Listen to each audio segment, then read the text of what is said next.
Yeah, Kelsey's in the middle of moving right now, so he's got everything all packed up in boxes. I'm surprised you were able to. Did you buy a house? Or? No, we're just moving to a different apartment, but yeah, I packed everything up and then remembered that I was supposed to make a cobbler. So all my kitchen stuff was in boxes. I was half expecting you to show up with something store-bought today. No, I'm not doing that.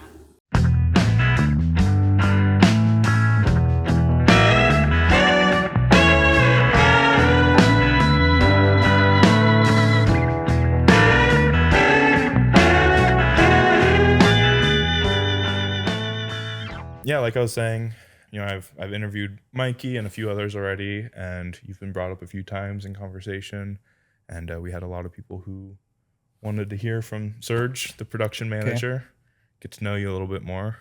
So before we get into it, we're going to dish up some cherry cobbler that Kelsey made for us. Oh, you made it? Yeah. Are you a dessert guy? Probably yes.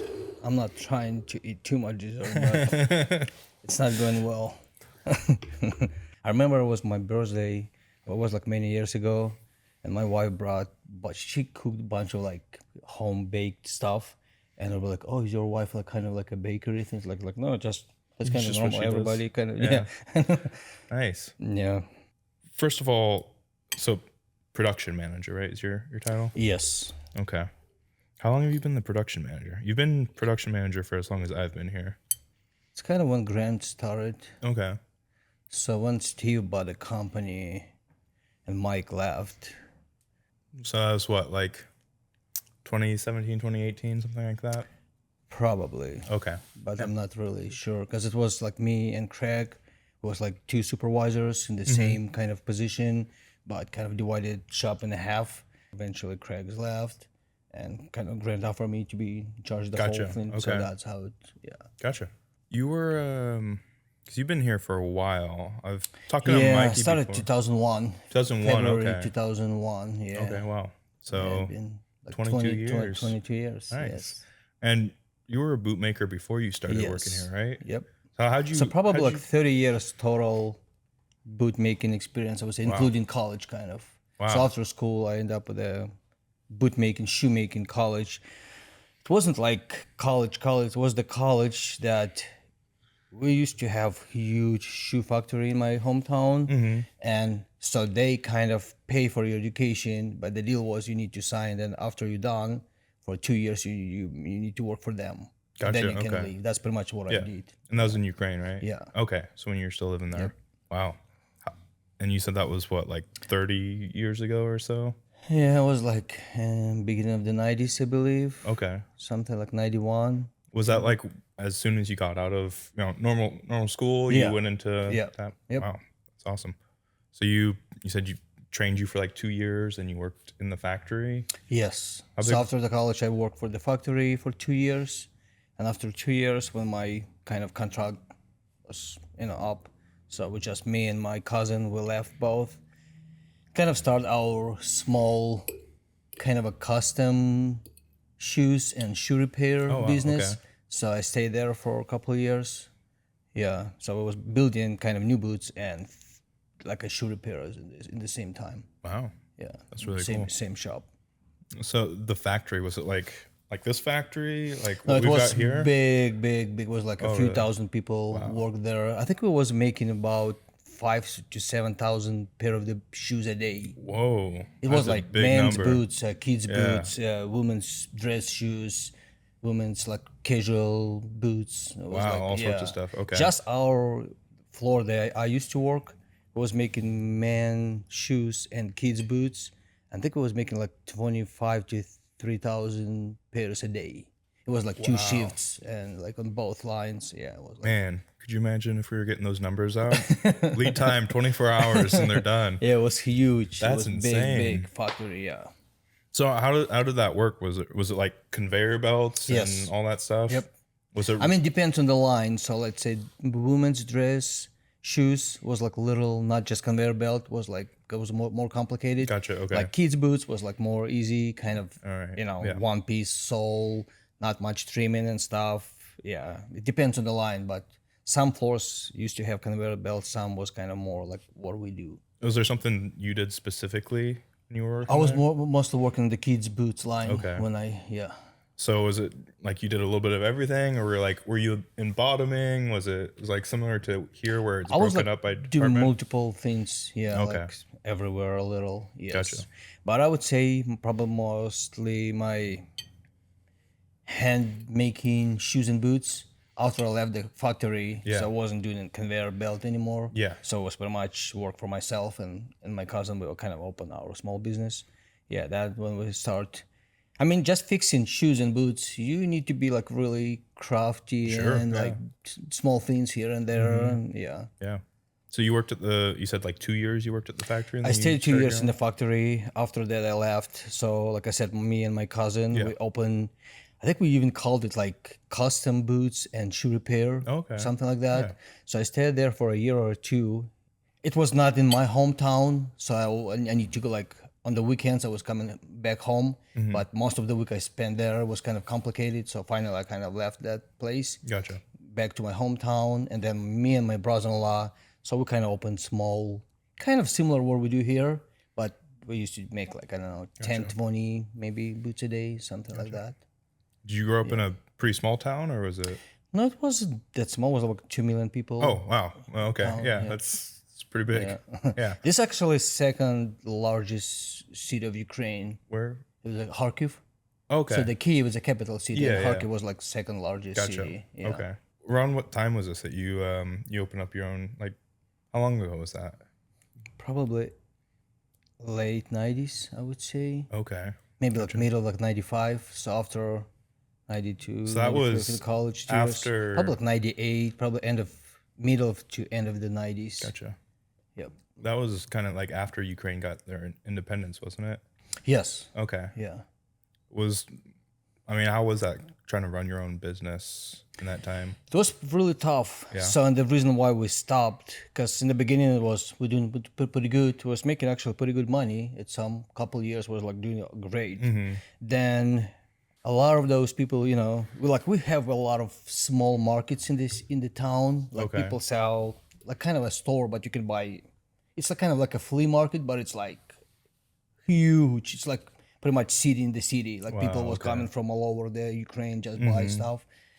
So it was doing pretty good. Then people start bringing cheap stuff from China, Turkey, other countries, Sure. and their price was about what our cost was. So we was Gotcha. not able Yeah. to compete. I mean, it was doing pretty good quality, but when you try to sell something for $50, let's say, and Yeah. next to you they sell pretty much similar stuff for like 25. Sure. Yeah. So then eventually, after a couple of years, it was not doing that great. And Gotcha. yeah. Okay. Was that part of why you decided to move? Yeah, or- so I have I don't know how my relatives end up here, but I think I have a few uncles and aunts. They got here like 80s. Mm-hmm. And then they said like, oh, we can actually invite you guys and make some paperwork if you will. And, the economy was pretty bad after the Soviet Union fell apart. yeah. Was doing okay for a couple of years. Then the economy was like, it was disaster. Like you was just surviving. So and they said, oh, you guys interested to? So they made all the paperwork for us. Gotcha. And Okay. yeah, so that's how. So we moved. Me and my wife. We moved here 2000, Wow. September 2000. Yes. Oh, okay. Yeah. Yeah, it's interesting. There's a pretty big like Ukrainian, Russian Community immigrant in community here Yeah. in Spokane. And especially lately when the war started, Yeah. and it's like a lot of people from Ukraine. Yeah. Right. Yep. Yeah. Didn't you had a relative that? My brother, my youngest brother and sister. Oh, it was your brother, right? Yeah. I remember he came by. Was he was cutting hair. Yes. Yeah. Yeah. He's a professional barber. He's Okay. he's pretty Awesome. good. Yeah. I'm in need of a haircut pretty bad right now. That's why the hat's on. But yeah, it's interesting. I feel like honestly, that's for our company, for Nick's. I mean, Nick himself was a Ukrainian immigrant, but like a lot of our bootmakers, Yes. Ukrainian descent. So it's pretty interesting.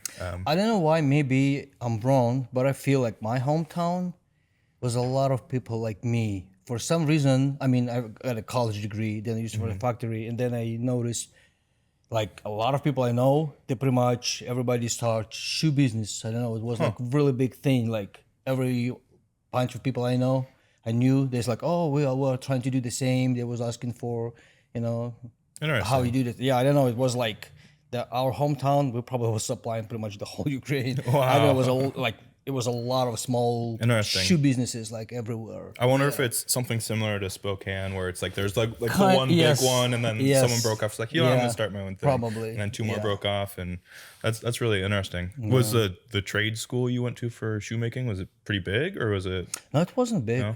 I mean, I can't really say. I mean, I don't know. I can't really tell how many people Gotcha. was there. Okay. Maybe like a few hundred people, but Yeah. it wasn't really Okay, yeah, that's not, especially for that population. Yeah. That's not really Yeah. big. That's really I mean, interesting. the shoe business, wouldn't say it was like really popular, but at that time, maybe because economy was Right, doing with bad the or something, change of so everything people and- noticed, oh, it's yeah. actually pretty good, Mm-hmm. kind of, Sure. something you can start and make decent money. So a lot of people, like I personally, like a few people ask me, they have money, but they don't know where to, kind of start something, their own business, and it's like, oh, we have money, can you help us to start that? Cause you have knowledge, we have money, let's do something together. Like, no, I'm good. But a lot of Gotcha. people was trying to start Interesting. something, and yeah, Interesting. Yeah, I mean, it's something we've kind of experienced recently here. I mean, people always need shoes, Yeah. so it makes sense that during hard times, like people still need work boots to get to work, and so recessions and things don't hit companies like this as hard as some others. So it makes sense that maybe a bunch of people were trying to pick that up, get into it. That is really interesting, though. There's that kind of boom in the shoemaking industry in your town. I'm not sure if it was boom, maybe because I started doing that in that Was it time. just kind of a maybe I just constant? noticed like, how many. Sure. Maybe it was always like that. Yeah. I'm not sure. But what I know, my hometown, it's kind of a lot of big factories in the town, and like a bunch of businesses. And it was famous for a lot of universities as well. I don't know. It's probably like on each corner you can see some college or university. It was yeah. like a lot, like everywhere. Like I don't probably like 30, 40 universities in one town. Yeah. Yeah, I've read that city's Really? big for they're Yes, like yeah. kind of the hub for schooling in yes. the area. That's interesting. So you said you started here in 2001 and you moved. So 2001. you started working here pretty much as soon My as first job was at a pyrotech company. So I just came here like I have zero English and whatever. My sister used to work there. She told me about this place. Like, oh, okay, yeah, whatever. I'll start that. And after 3 months, I think they lost the big order or something. So I got laid off pretty much in 3 months. Okay. And then I knew the guy who used to work here. So it's like, it's like, if you're interested, like we are actually hiring people now. So I came, it was another couple of people who was trying to get a job at the same time. And they asked me like, who got an experience? Like, yeah, I do. It's like, okay, you hired. That's all it takes. Yeah. Right on. Did you plan on getting into shoemaking originally? No, or was actually, oh yeah, I forgot. When I just came, that guy, he offered me the job at Nick's. And I stopped by and I looked at the place and I was like, I don't want to do this again. I was like trying, start a new kind of fresh start. So I got that job. And then after 3 months, I got laid off. And I was like, okay, at that point, like I was just looking for a job just to pay the bills. So yeah, and that's how I ended up at the Knicks. just, and you're still here 20 plus years later. Yeah. Right on. So you're the manager, but you spend like most of your day lasting boots. Did you? Like half a day probably, Okay. yeah. So we've got you at least, not spending all 8 hours a day there. Because I know, like when I started, that's pretty much what you did, was lasting boots for the most part. Yeah. I mean, now it's slowly, we're getting bigger. Yeah, So yeah. like I'm less and less time spending. It's actually hands-on. Yeah. But still do a lot of, yeah. Have you always been in the lasting department? Like when you started? No, was when I that started, it was actually hand sewn. We used to Okay. do a lot of those the welted hand boots. lasting? Yeah. No, not lasted. Hand sewn boots. Hand sewn. Yeah, Okay. that's what I used to do for first couple of years probably. Wow. I didn't. Yeah. We did hand sewn, like uppers? No, not the uppers. That rolled welt. Oh, right. Okay. Yeah. That's what hand kind of- welted. Yeah. I'm yes, sorry. hand welted, Yes. yes. Hand welted boots. How was that? Was that tough on your hands? I mean, So it was it's not- okay. can't be an I easy mean, I thing to used to do. do that stuff. It was a little different. We didn't sew through the insole, but we used to hand sew through the outsole, which you kind of do blindly. Like when like right here, you can see what you're doing. In this outsole, you just kind of you don't really see what's going on inside the boot, but you still need to sew. It's a little different, but Right. still kind of similar. Yeah. Gotcha. Kind of took me in the short time I was already making pretty good numbers. Yeah.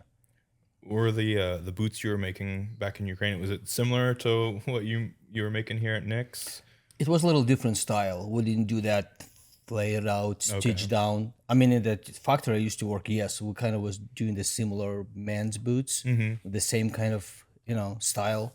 But me personally, yeah, I wasn't. It was a little different, like a more casual kind of like shoes or boots. Gotcha. Okay. Like not that flared out, stitched down. It was just like regular kind of casual boots. Gotcha.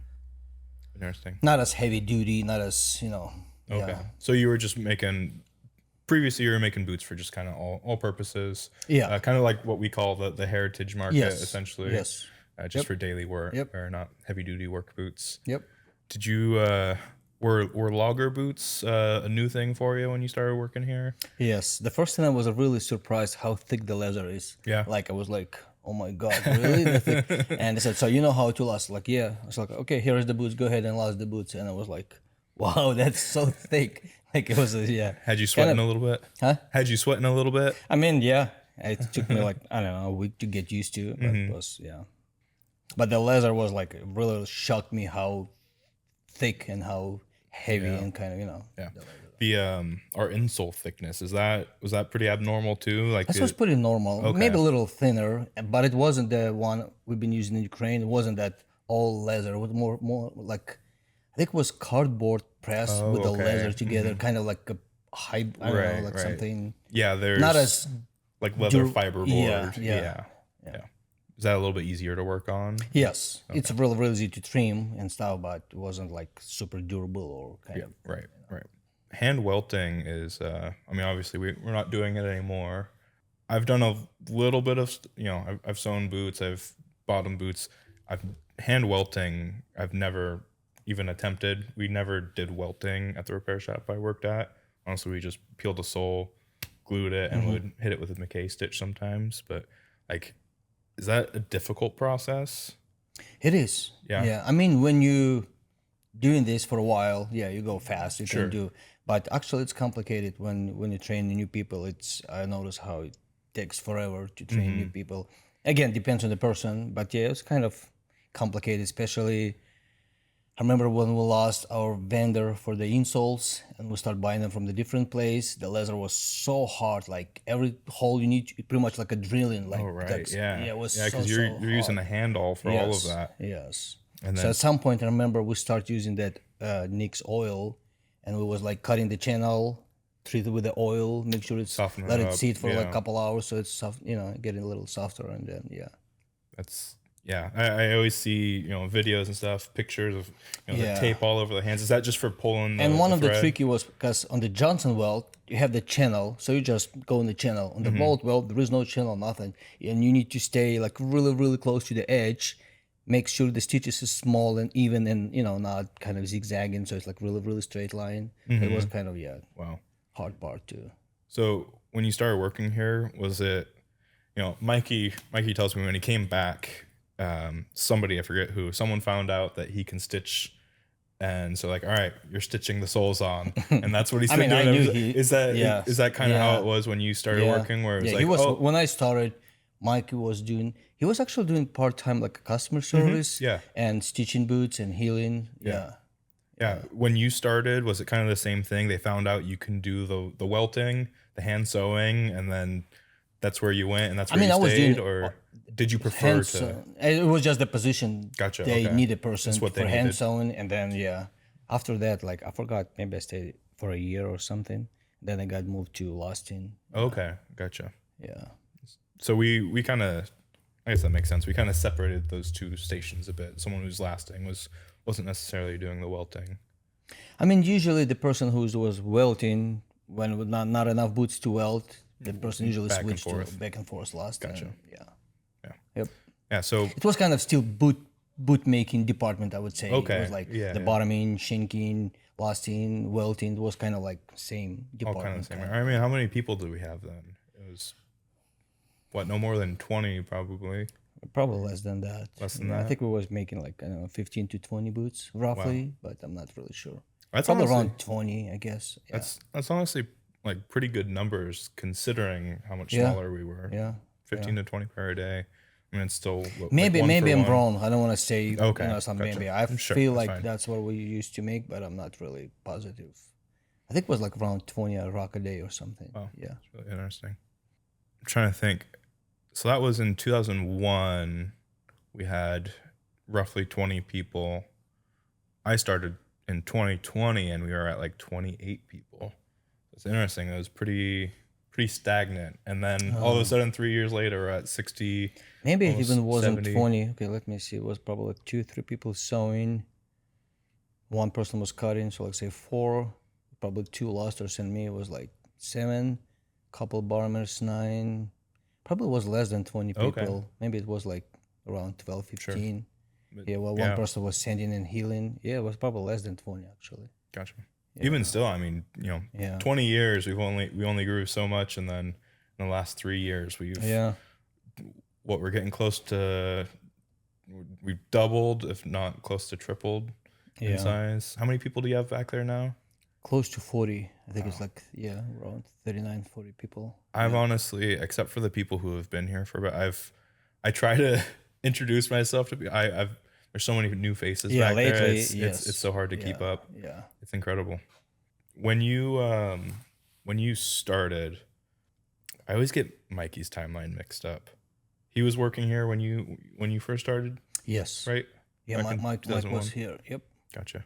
He mentioned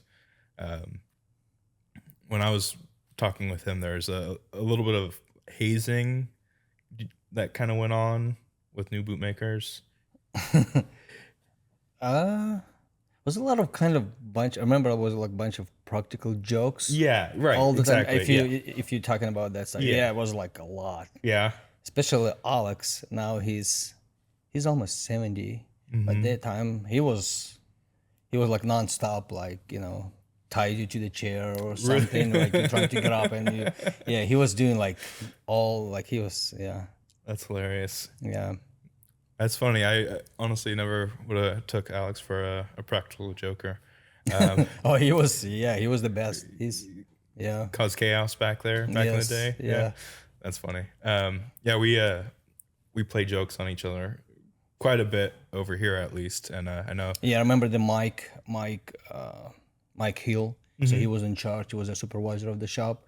He like used to yell at us once in a while, like, "Oh, you guys joking again? Like you guys do all this? Like when you gonna stop?" Then he kind of noticed we was doing pretty good numbers. We was doing Okay. pretty good, and at some point, I remember he told me like, "I know you guys fooling around sometimes, but your numbers and quality is great, so I don't care. Like just make sure you guys making good boots." And it was What's a good example of like a prank that was played back there? What was one of the best ones you saw? I don't know, man. Kind of hard to. It was few most used. Like he used to tie people to the chair. Like how would he tie him to the chair? I mean, just sitting working. He like sneaking behind you or something. Put like some I don't know, something like of your belt or something like that. Okay, thread like you used a to for the thread or handsaw, and then something? they tied you to the chair or something. Or he set up the like half full caps with the water. And then, or something like hanging on the top, and then it's like, oh, look at the joke, and he's just cutting the thread, and it's That's great. That's awesome. Mikey mentioned, because I was asking him, are there any stories, anything like that? He did mention that. Let me pull up his text real quick. Okay. I'll read exactly what he said. When I sent him a message last week, and I said we're interviewing you, and I was wondering if he had any good insider knowledge or questions or anything I can ask you. And he said, this is word for word what he sent me. He said, when he first started, he had a full head of curly blonde hair. Yeah. He was definitely hazed by the other Eastern European guys. Seems like they were trying to see how much he could handle. Other than that, he was pretty much a badass right out of the chute. Yes. When I started losing my hair, probably like late 30s. Okay. I don't know why. My dad, he's 74. He's not bald at all. He's full. My grandpa, 96 or 94. He's still like, not the bolt. I don't know why then like it was like 39 and 40, and then suddenly I don't know like in a couple of years. Yeah, It's from all the stress working here, man. I'm not sure it was stress. Yeah, but when I started, yeah, I was 23 or 24 when I Okay, started. you started Here. pretty young, yeah. Wow. So you went to school, started your own business, and moved to another country really early. Wow. Yes. I mean, that's a lot. That's amazing. Yeah, when I started, I think it was 24. I believe it was 24. And then, yeah, it said we have open position for hand sewing. Well, and it said, oh, we already tried 4 people before you, and nobody was able to do this. So let's see if you're going to handle it. They're all like, oh, no pressure. Right. And I think, and I said that, like, you were supposed to do like at least 10 boots a day. And I think I got there like in 3-4 days. Because was pretty similar what I used to do. So it like took me in a week. I was already like 11 or 12 a day or something. Wow. Yeah, I got there pretty fast. Yeah. It's funny. Not to talk too much about your curly blonde hair, but we found A picture the picture. I from forget the Christmas who, party. Yeah, I forget who had a bunch of pictures at their workstation back there. I think Alex. Was it Alex? Yeah. Yeah, he had a ton of pictures. I think from like 15, 20 years ago. Yeah. It had to be. And we were just looking at them, we spotted Alex. And then it's funny because you and Mikey now he's got this big beard, and I didn't even recognize him. He's clean shaven, glasses, no tattoos anywhere, and you've got a full head of hair. Yes. It's amazing seeing, like, I mean, all of you guys, how long you guys have been working together back there. I mean, Alex, he has been here longer. He started a year before me, I believe. Okay. Yeah, I think he started like 2000 or end of the 99. I forgot. Yeah. I think it's around like 1 year before me or something like that. Yeah, it's really cool. We've got those. Yeah. We did those side by side pictures. We've got a picture of Alex holding pretty much the same Packer boot, and then the 3 of you, and then I think is it Ivan's uncle Igor? Is that his name? Yes. Yep. So Igor, he was in the college as well. Oh. Not in my hometown, but it was a different town. But yeah, Igor was actually took the classes. I'm kind of regret now I didn't take to make a new models. Oh, so he did a lot of the patterning and stuff, and he was doing he did a lot of our patterning, didn't he? Yeah, I think when we start do the traveler, and the Robert, I think he made all those. Gotcha. models. Okay. Yeah, the old 8-inch pattern with like the rounded. Yep. Yeah. That's really cool. Yeah, I think we still have Ivan, who's our cutter. It's really cool that he's kind of picked up where Igor left off. Kinda. He's got, I think, still a bunch of those patterns traced out, and I know we were talking about pattern sizing and stuff, and he pulled it out, and we were able to go over all of it. It's really neat. Yeah, it's just amazing. Like I feel like there's a lot of companies that talk about their history, 100 years, 150 years. We're pretty new in terms of like the boot industry, just because of how many boot companies there are that have been around for so long. Yeah. But it's really cool that like we've got you, Alex, Mikey, so many others who have been with the company for like a third of its life. Yes. And so much knowledge and experience back there. It's pretty awesome. Yep. I don't know if you knew that Efim, I think he have like over 40 years of experience, like in the shoe industry. Wow. Kind of in general, yeah. Forgive me, is it Yifim or how do you pronounce it? Efim. Yifim, okay. Yeah. And Ludmila, did they both were they both bootmakers? Yeah, I believe so. She used to sew, and he kind of pretty much like myself. He used to work for some company, then he worked for himself partially, then he moved here. Yeah, but he's pretty good. Wow, that's amazing. Great knowledge. And, it's really cool. Both of them. I mean, do you know? Husband and wife, have they been doing bootmaking together for like before they started working here? I'm not sure about that. Okay, maybe I'm not sure. Yeah, it's just he told me a lot of stories, but I'm not sure if his wife used to work with him in the same place or not. I'm not sure. Yeah. Ludmila is the kindest person ever. I love her. She constantly comes over and it's like, how's your brother doing? How's Sarah doing? Tell him I say hi. She just did that this morning. I think she's probably Tyler's favorite person in the whole building. Oh yeah. Yeah.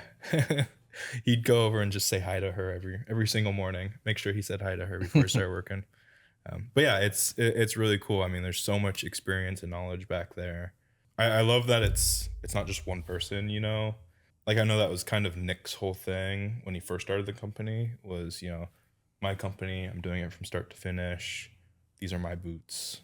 But just the fact that it's like there's so many amazing bootmakers back there that You know what's funny? They're all like, so we're from same town, wow. and we kind of related actually. I can't really tell Really? how exactly. Yeah, I think my grandma and I don't know, I think our grandmas or something, they used to be cousins or something. I'm not Whoa. sure. And I didn't know, I knew he's exist, but I never met him. And then when he moved here, and somehow he ended up, it was like looking for a job. And he told me his last name. It's like, oh, what kind of relatives? And it's like, yeah. Wow, And he was that's amazing. from the same town, and he also was in the shoe industry, like in the like I told you, it was like a Yeah. big thing in our town. Like a lot of people was like kind of making crazy. small shoe businesses everywhere. Yeah. So he like all ended up Wow. here. Yeah. And he also was experienced bootmaker. Yeah. That's so we amazing. hired him right away. Yeah. Really is a small world. That's Yes. that's insane. Yep. From the same very big town Yeah. city. And like I said, we related never and- met in Ukraine. Yeah. Like, the first time I met him was like at Nick's. Like 1 in the morning, I came and I saw him. I was like, "Who's that guy?" It's like, "He's looking for a job. He's experienced bootmaker." And we started talking. And it's like, "Oh, we're actually relatives." So That's it was fun, amazing. Yeah. Small world. That's really cool. Now you guys sit 5-10 feet away from each other every day Yeah. working. That's Yep. amazing. Kind of the elephant in the room for those who can see more than what the cameras can see right now. You don't have Nick's. Do you own a pair of Nick's boots? Yes. I mean, I'm at work. I'm sitting most of Sure, the day, sure. and I try to work on them, and I choose the locks, even 100 lock sole, and there was like pretty kind of gives you like another 2-3 inches of the Yeah. height. And one of the things I remember, I was not able to fit my leg under the jack. Oh, okay. And this look like how I'm gonna do that? I need that, like, so I kind of Right. And because I'm sitting most of the day, so I'm kind of prefer lighter weight. Right, yeah. yeah. Yeah, I mean when you're lasting, you guys have like the jack Yeah. stand between your legs. You're Yes. pretty low on the Because ground. we do a little different way than let's say Andrew or like other. So I would say it's European way to last, like we do sitting, and American way to last boots is kind Okay. of standing. So Right. this is like difference. Yeah, we do a little different. Sure, yeah. I feel like the way you do it is kind of, at least from my perspective, like the more traditional way of doing it, kind of. Yes. I've seen Yep. many like old photos and Yep. even like drawings art Yes. of people lasting it the way you're lasting it. So that makes sense. I was like thinking to actually place the order and make the boots. Okay. I'm thinking maybe actually gonna go to Latigo, Oh, which then or some I don't know some or maybe that other gray color. I forgot the name. the new one, Yeah. the one we did the Chelsea's in. Yes. Yeah, that's double stuff. Your favorite leather. Okay. Yeah. So I was thinking about. I kind of like gray. Okay, yeah, Because yeah, it looks a little different than anything Sure. else we do. Yeah, because you did the charcoal cypress, which was gray, but kind of had like a greenish. Yes. Yep. Very minor, but kind of Yeah. like a greenish tone to it. I'd say like an earthy tone. But yeah, the double stuffed slate. Oh, that's how we call it. Yeah, Double stuff slate. Okay. Yeah, that's a new one. I Okay. think that one's gonna be really cool. It's interesting that you like the Latigo and the double stuff because. As I the understand hardest it, to work you with, hate yes. working on those Yeah. leathers, Yeah. which is They're really hard to work with. Yeah. which was going to be my next question. I was talking, I've talked with a few of the different bootmakers back there, and it seems like everyone's kind of got their least favorite leathers to work on. Would you say like the double stuff Latigo is the toughest for you? Definitely. Yeah. Yes. Yep. What is it about it? It probably depends also on the shipment, because sometimes it's softer and easier to work, but sometimes it's so boardy and hard to twist and stretch, and yeah, I don't know. Yeah. Especially on the 67 last with that Oh. bigger toe box. It's like, yeah. So Becca's 67 Chelseas were probably Oh yeah, a double huge stuff. pain. Yeah. Did you last those ones or did I someone wet else? lost it, I believe, then, but Okay. I didn't lost the Gotcha. not the whole thing. Yeah. Yeah, it's interesting. And that's just because they've got so many like waxes and oils in them. Probably. Because I have a pair of the natural double stuff, and they're so soft and supple now. I mean, it's been like 7 months. Probably but like when you break them in, they Yeah. probably like feels like really comfortable. But when it's a new hide, Yeah. I don't know. Maybe it's just It is need to- very Yeah, it's waxy really really and, yeah. waxy and kind of boardy. yeah, those oils seem to kind of seep out Yeah, over time, so it gets softer and softer. Yep.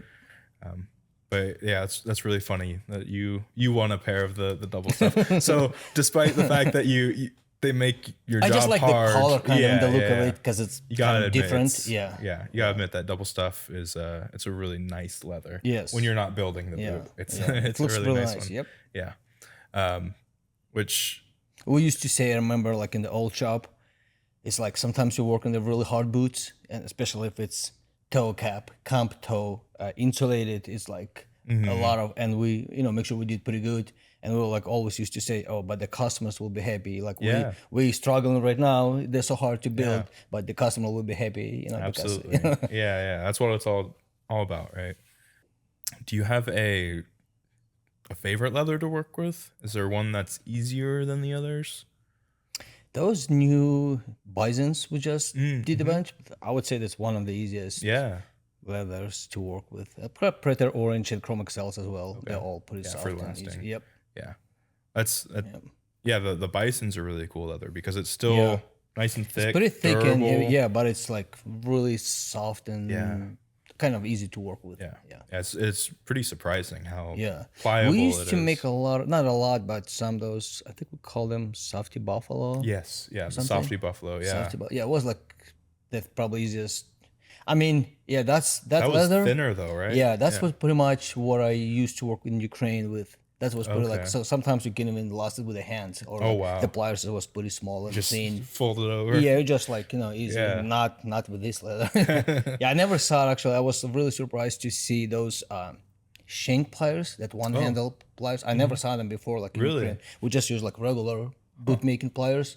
And it's like, why do you need like, and then when I see how thick the leather is, and I'm like, oh, this is yeah. why, because it's impossible to stretch without, that tool. That's really cool. Yeah, I mean some of the tools that you guys use are amazing. Yeah, I brought a bunch of tools from Ukraine when I Really? got here. I brought my hammer and the Do pliers. you still and- use them? I still have something at home, and I use something. That hammer I'm actually using, Yeah. I think it's like 23 years old since I started, and it's still the same hammer, same handle, same. And actually, it's not me, but somebody before me, they put like a brass round kind of that. Ooh. But so it may make like yeah. heavier when I actually hit. Oh, wow. And I really like it. Yeah, That's it's kinda- really yep. cool. That's awesome. I forget who it was back there, but I remember this is a while ago. I was talking to someone and they saw, I don't know if it was your hammer or they saw someone else's hammer. It's like an old style Yeah. French hammer Yeah. or some sort of bootmaker's hammer. And so they like scoured the internet to try and find one Yeah. that was similar. It's really cool. I apprenticed for a short time with a little Italian shoemaker doing repair work. His name was Vito. And he had this one French hammer head that just kept with him for years and years. And the handle would break and he would just take an old broomstick Yes. and cut the broomstick and make his own I can handle see that. again. You're getting used to, and Yeah. It's really cool. I still have when the shop closed down, I've got a few. I think I've got one of his old hammers. I should just mail it back to him. But yeah, I've got a bunch of old cobblers tools and stuff. It's really neat. The different like the pliers you're talking about, all those specialized tools that are made for bootmaking. I was talking to, it was Nick. We just did one with Nick, and he was saying, and this is why I brought up the leathers. He was saying his least favorite to work with was the CXL leathers, the heritage leathers, I believe. maybe because he was bottoming. Maybe from Yeah. bottoming it's a little different. Yeah.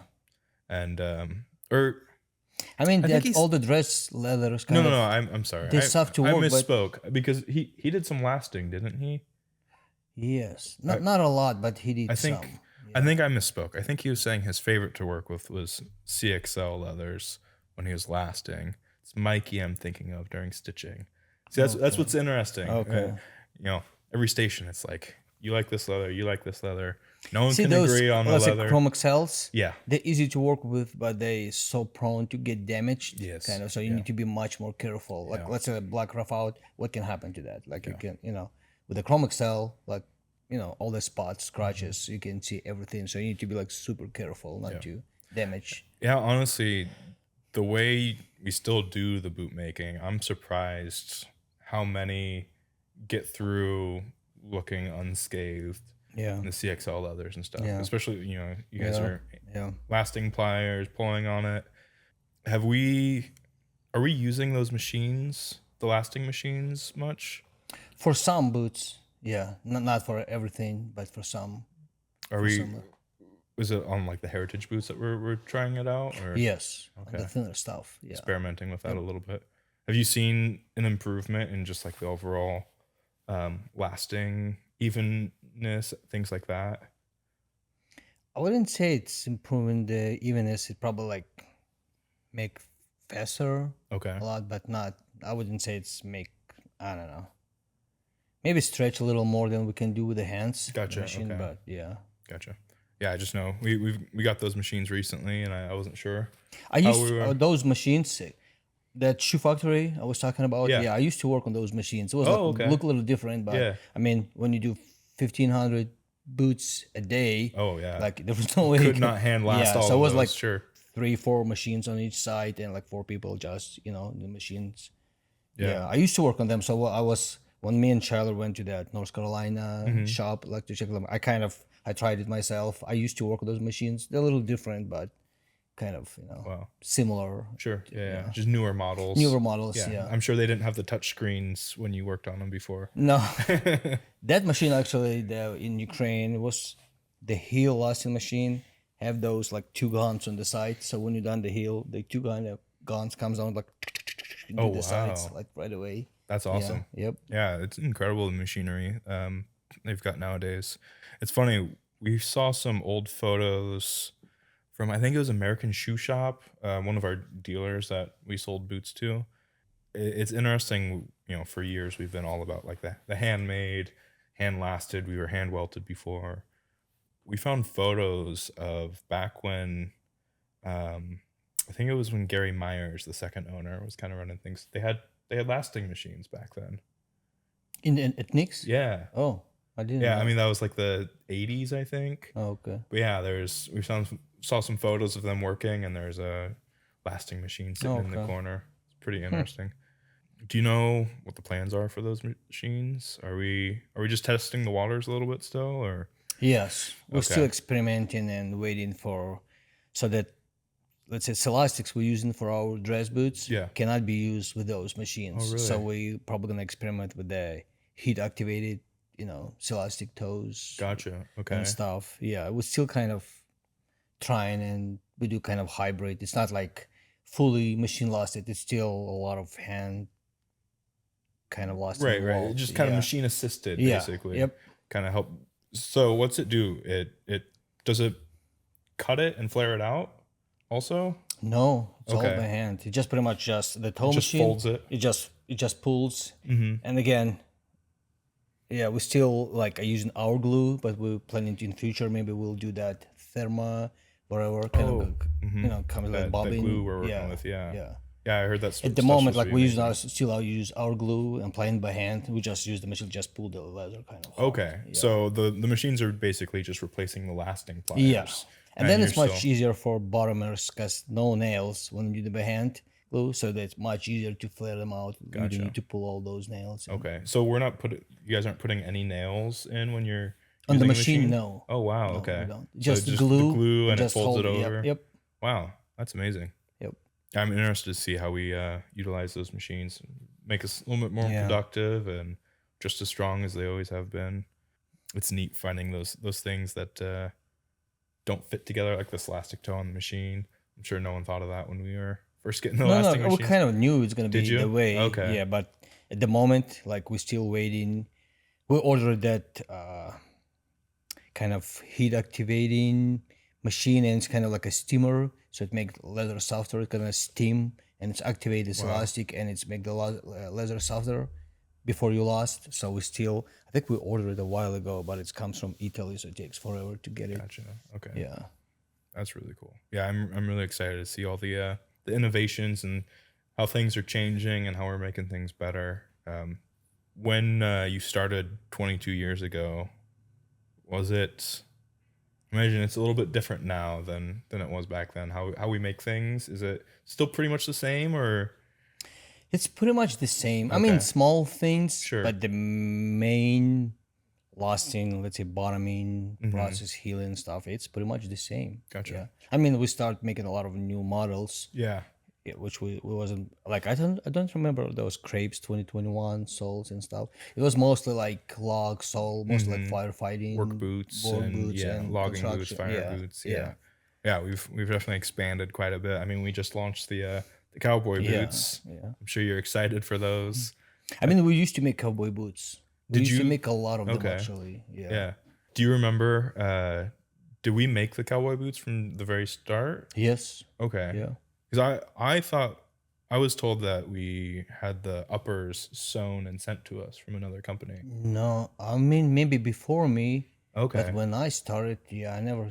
Wow. Yeah, Igor actually, that guy who used to work here, so he was actually working on them all the time. Really? So he was the one to like. He was usually cutting. Then when he was ahead, he took like a couple days. So he was cutting them, then sew them. Then he was like stretching the vamps, drying them overnight. Then Wow. kind of sew. Then you kind of need to pull them inside out. Yeah. It was like complicated process. Yeah, because it's got the side seams. So Yes. you gotta Yeah, it was sew like and roll then it flip top, around. Yep. roll it sides. Yeah, Yeah. the side piping. That's amazing. Yeah. It was a really complicated process. Like if you just do those cowboy boots, it takes forever. Sure. Yeah. Yeah. I know it's a lot more really- difficult. That's amazing though, because most of us, we've talked about it. We thought there's a company called, I think, Canada West. We thought were making our uppers for us, but Really? yeah, but Honestly, I never even heard about it. really, This is, wow. I think a second time. I think Grant mentioned something about it. But it's Yeah. like maybe before me, but I never heard about it. Yeah. Well, This is the first time. That's what I'm talking about though. It's amazing having all of you guys back there who have been doing Maybe it Mike for, remembers, but I don't yeah. remember. I doing it. mean, all of you guys who have been back there doing it for honestly longer than a lot of us have been alive. And so Am I having, that old? no. We're just young. But having that experience and knowledge, the fact that like I love that I can just walk back there and ask you guys questions and learn what I need to learn, and Yeah. a lot of times learn more than I need to learn. I would say But- those small things I used to, they kind of add to your, when I used to work in the big shoe factory, it's like giant, huge factory, Yeah. all machines and stuff. Then when I used to work with my cousin with a shoe repair, you actually get in a lot of knowledge with fixing and repairing shoes. Yeah, yeah. Because all those small things, I mean, Yeah. you used to do that Patchwork and and- you like a lot of small things, and like now sometimes complicated boots, and like, oh, what do you want us to do? Like, it's like, okay, I can fix this. Like, how you able Yeah, to like? yeah. I mean, I have a lot of experience to do Sure, that. I've been doing this yeah. for years, so you need to figure out how to do. You start to get that troubleshooting. Yeah. that- So when you do yeah. small things here and there, and then when I started here, it was like again, totally different experience. I never used to make these kind of boots, like flared out, Mm-hmm. stitched down, kind of like heavy duty boots. It was like, had a lot of experience. Yeah. Yeah. Well, we're so lucky to have you. Thank you. As our production manager. I mean, I feel like you've been mostly steering the ship for Nix for the last 20 years or so. So, I mean, I feel like a lot of this is thanks to you. I just want to say thank you for taking the time and Sure. eating some of Kelsey's Cobbler and chatting with me for a little bit. I know you're technically off the clock, but I mean, yeah, no problem. Serge, thanks. Thank you. Yeah.